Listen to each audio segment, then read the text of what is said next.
এনসিপির সঙ্গে জামায়াতের যে জোট সে বিষয়ে আপনার যে পর্যবেক্ষণ বা আপনার যে মূল্যায়ন সেটি ব্রিফলি আমাদের সঙ্গে শেয়ার করেন।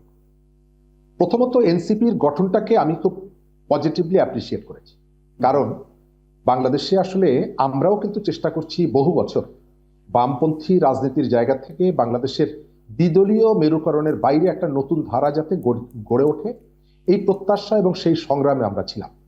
আমরা জুলাই অভ্যুত্থানের পরে যখন দেখলাম যে জুলাই অভ্যুত্থানের সামনে যারা ছিলেন তাদের একটা বড় অংশ একটা নতুন রাজনৈতিক দল গঠন করেছে, এবং এই আন্দোলনটা গড়ে উঠেছিল বৈষম্য বিরোধী একটা প্ল্যাটফর্ম থেকে, যারা চাকরিতে কোটার বিরুদ্ধে সংস্কারের জন্য তারা লড়াইটা করেছে। অর্থাৎ সরকারি চাকরি যাতে কোনো ধরনের প্রতিবন্ধকতা ছাড়া প্রতিযোগিতায় অবতীর্ণ হওয়া যায় এবং চাকরিটা পাওয়া যায়, এটি ছিল এই আন্দোলনটার বেসিক জায়গা। কিন্তু এই যে বৈষম্য বিরোধী আন্দোলন পরে যেটা এনসিপিতে রূপান্তরিত হলো, তার নেতারা তারা নিজেরা সরকারি চাকরির দিকে যাননি।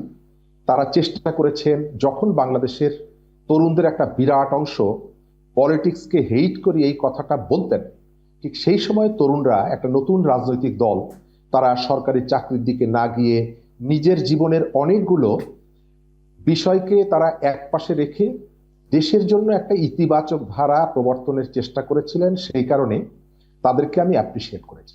এবং এখন পর্যন্ত আপনি যদি বলেন এনসিপির ভেতরে যে নানা ধরনের টানাপোড়েন আছে, আমার প্রত্যাশা হচ্ছে বাংলাদেশে এনসিপি যে কথাটি বলে যাত্রাটা শুরু করেছিল, আমাদের এখানে নতুন একটি ধারা, যেটাকে তারা নতুন বন্দোবস্ত বলতো, সেই নতুন বন্দোবস্তর দিকে তারা এগিয়ে যাবে।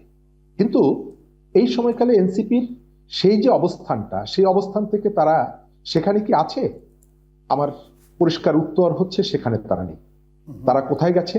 কিছুদিন আগে যিনি এনসিপিকে সতর্ক করে বলেছিলেন যে তোমাদের নতুন জন্ম, তোমরা বাবার আগে হাঁটার চেষ্টা করো না, আমরা এখন দেখছি সেই যে এই কথার ভেতর থেকে তিনি ইন্ডিকেট করেছিলেন যে জামাতের সাথে এনসিপির সম্পর্কটা সম্ভবত পিতা পুত্রের মতো, স্নেহ ভালোবাসার মতো।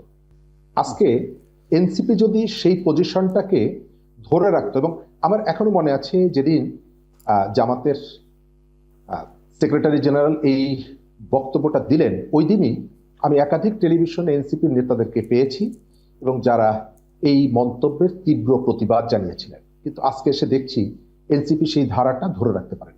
আপনি জানেন যে বাংলাদেশের রাজনৈতিক দল হিসাবে জামাতের জন্ম, জামাতের বিকাশ, জামাত সম্পর্কে আলাপ আলোচনা ইত্যাদি ইত্যাদি। আমি এই কারণে বলছি যে জোটটি গঠিত হয়েছে, তার মেজর পার্টিটা হচ্ছে জামাত।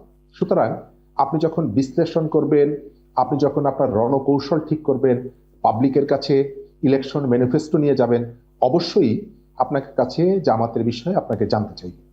আমাদের এখানে সরকার গঠিত হওয়ার পর, আমি পারুল আপাকে জাস্ট মনে করিয়ে দিই, অনেকগুলো সংস্কার কমিশন হয়েছিল।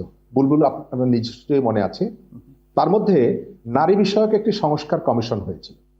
এবং সেই কমিশন যখন রিপোর্টটা দেয়, রিপোর্ট দেওয়ার পর নিশ্চয়ই মনে আছে সোহরাওয়ার্দী উদ্যানে বিশাল সমাবেশ করে শুধুমাত্র সেই সংস্কার কমিশনের বিপক্ষে না, নারীকে রাজু ভাস্কর্যের সামনে পুতুল বানিয়ে ঝুলিয়ে সেখানে জুতা পেটা করার ভেতর থেকে নারীর প্রতি যে ঘৃণা, নারীর প্রতি যে অবমাননা, সেই ঘটনাটি ঘটেছিল কাদের অংশগ্রহণে? সেই সমাবেশে জামাতের শীর্ষ নেতারা উপস্থিত হয়েছিলেন।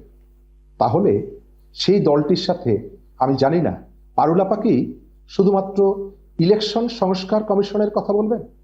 তারা যে নতুন বন্দোবস্ত রাজনীতির কথা বলছেন, সংস্কারের কথা বলছেন, সেই সংস্কারের মধ্যে নারী বিষয়ক সংস্কার কমিশনের রিপোর্ট কি থাকবে? যদি সেটি থাকে, তাহলে সেই রিপোর্টটি প্রকাশ হওয়ার পর যারা ক্ষোভে বিক্ষোভে ফেটে পড়েছিলেন এবং সোহরাওয়ার্দী উদ্যানে গিয়ে একেবারে সবাই একসাথ হয়ে তার বিরুদ্ধে ওই নারী নেত্রীদেরকে সম্ভব হলে পারলে তারা বঙ্গোপসাগরে নিক্ষেপ করতেন এবং তাদেরকে নানাভাবে অশ্লীল ভাষায় আক্রমণ যারা করেছেন, পারুল আপারা তাদের সাথে মিশে সংস্কারটা কতদূর নিয়ে যাবেন আমি জানি না।